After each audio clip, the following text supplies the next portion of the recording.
Dans cette vidéo, vous allez apprendre comment faire une analyse de la couverture géographique. Et je fais là l'hypothèse que vous avez déjà pu faire l'analyse d'accessibilité que nous avons vu ensemble dans la vidéo précédente.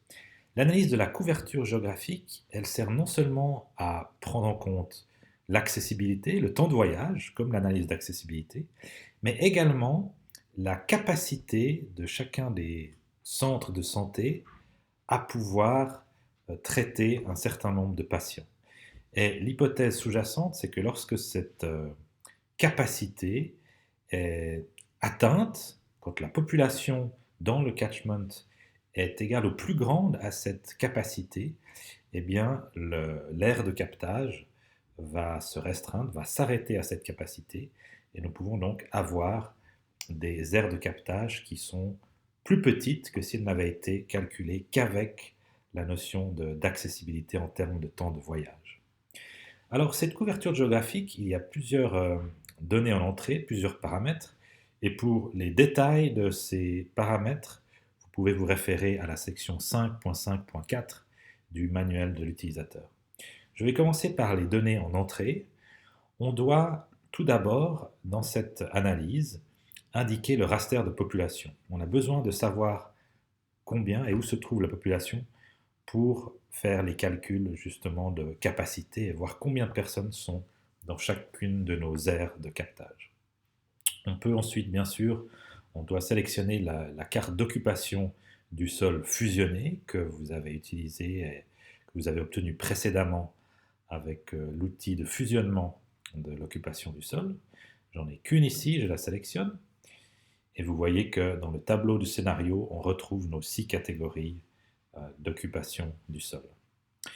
Le tableau de scénario, j'en ai un qui existe déjà puisque j'ai fait auparavant l'analyse d'accessibilité et elle a sauvé cette table de scénario. Donc si je la sélectionne, vous voyez qu'en bas ici s'affiche le contenu de ce scénario avec nos vitesses et nos moyens de transport que nous avions choisis auparavant.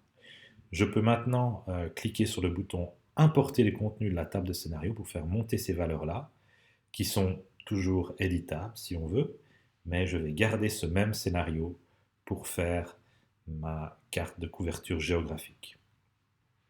Finalement, je dois bien sûr sélectionner également mes structures qui viennent maintenant se mettre dans la table des structures ici, comme l'analyse précédente. Et je vais bien sûr faire une analyse sur toutes les structures, donc je les laisse toutes cochées.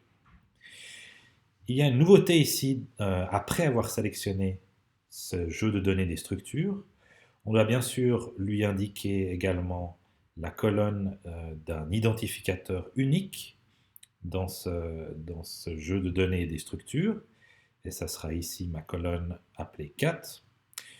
Je lui donne la colonne qui contient le nom des structures, et ceci sera utile dans les fichiers Excel en sortie, puisque nous aurons de l'information, des statistiques associées pour chacune des structures. Ici, je choisis la colonne du nom name. Et la troisième colonne que je dois choisir est cette colonne particulière qui doit informer AccessMode sur la capacité de chacun de ces centres.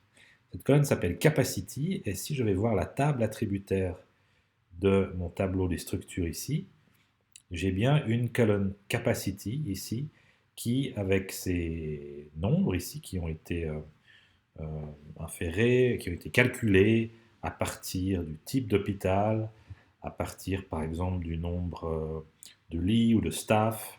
Et bien sûr, ce nombre, cette capacité ici est très dépendante du service de santé auquel on s'intéresse.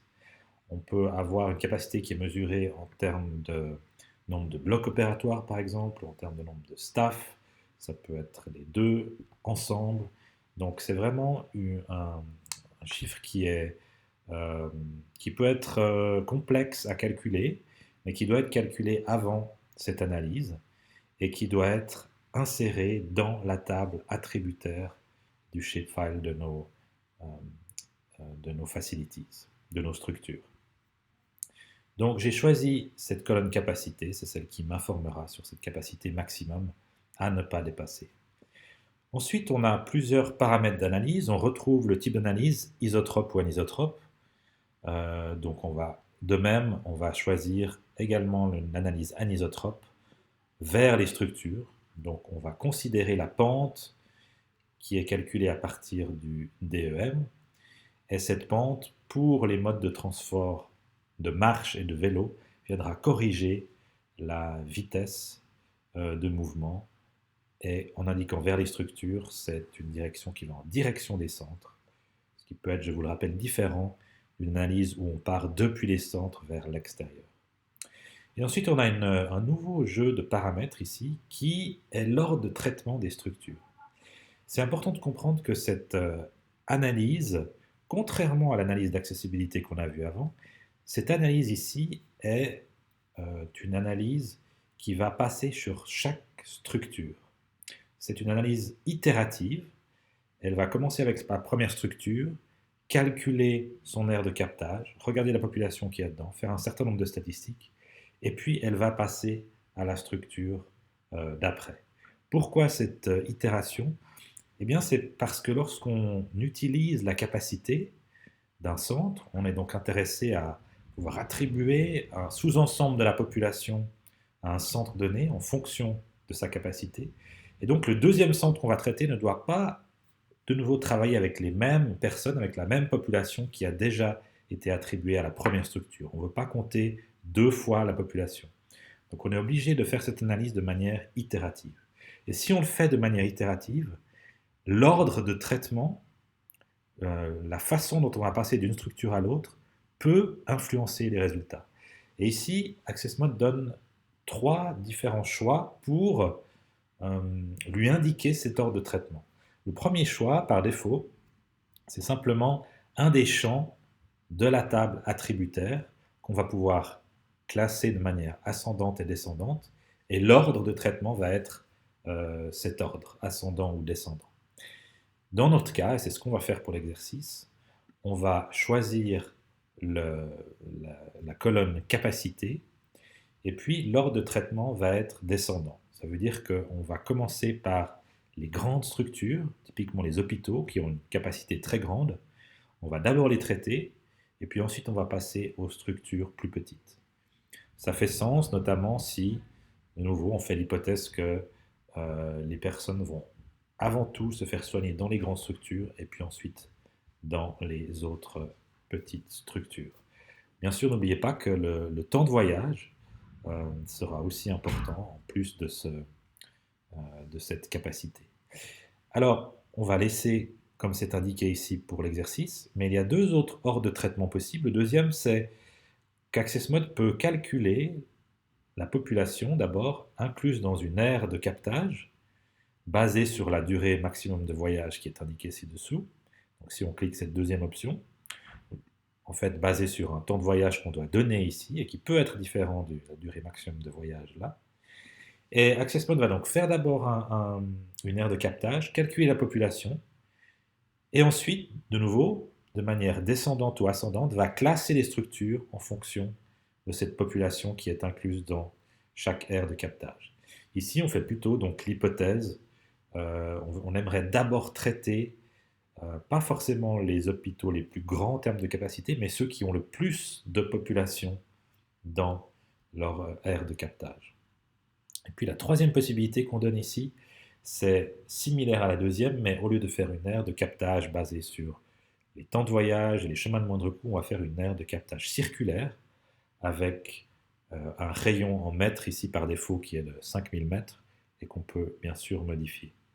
Et là aussi, sous certaines hypothèses, on peut préférer faire une aire circulaire, notamment dans certains pays où il y a une norme basée sur une aire circulaire à 5 ou 10 km. Donc je reviens sur mon premier ordre de traitement, qui est celui qu'on va choisir, en fonction de la capacité par ordre descendant. On aimerait obtenir nos aires de captage à une durée maximum de voyage, et on va laisser par défaut ici 120 minutes ou 2 heures. Il est important de dire ici qu'il ne serait pas pertinent de faire une analyse avec un temps de voyage illimité, puisqu'alors on aurait la première structure qui pourrait aller capturer très loin sa population, et donc avec potentiellement un problème de population qui resterait pour les autres structures. Il y a peut-être certaines situations où il est pertinent de faire cela lorsqu'on a un service de santé ou qui doit attirer des patients depuis très loin dans une région ou un pays donné, et on peut aussi jouer avec ce paramètre-là. Finalement, on a 4 options possibles ici. 3 sont cochées par défaut. La première, c'est évidemment de dire à AccessMode qu'on veut calculer une couche d'aire de captage de la population. On veut obtenir un shapefile vectoriel avec nos polygones qui seront les aires de captage de chacune de nos 10 structures de santé. La deuxième option est assez importante, elle est cochée par défaut.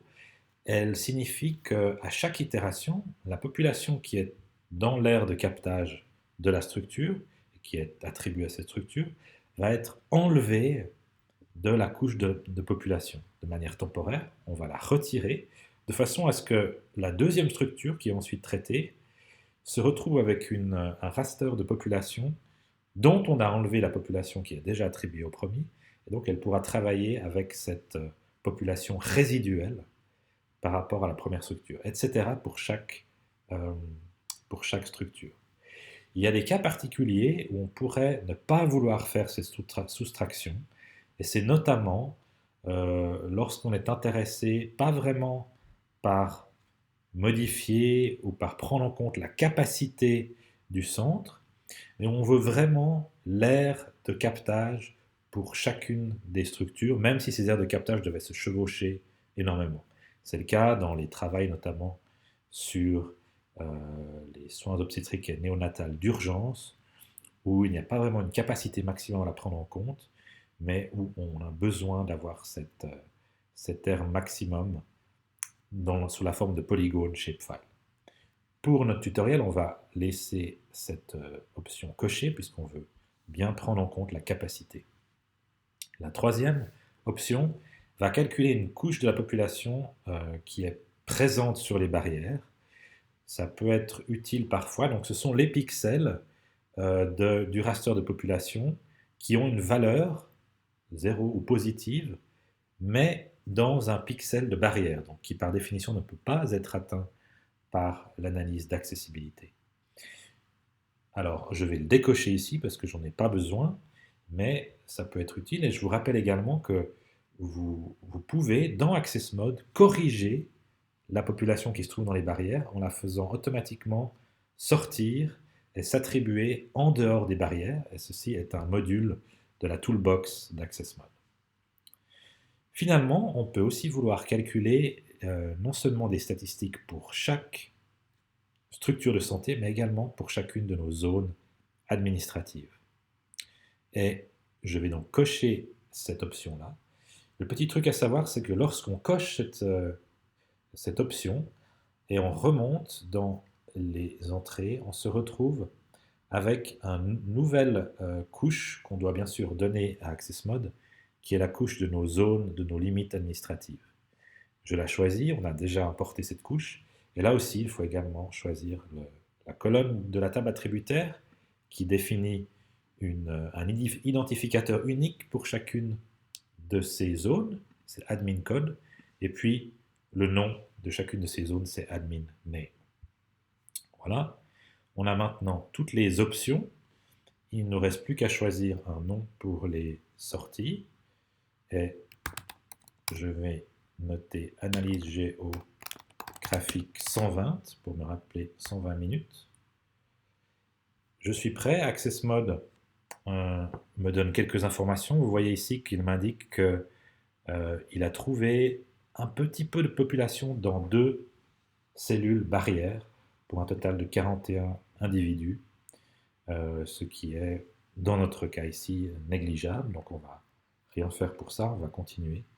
Tout est vert et je peux maintenant lancer mon analyse géographique. Je clique sur calculer et ici vous allez voir que c'est un peu plus long que l'analyse précédente puisqu'on est dans une analyse itérative. Vous voyez les structures qui se numérotent les unes après les autres.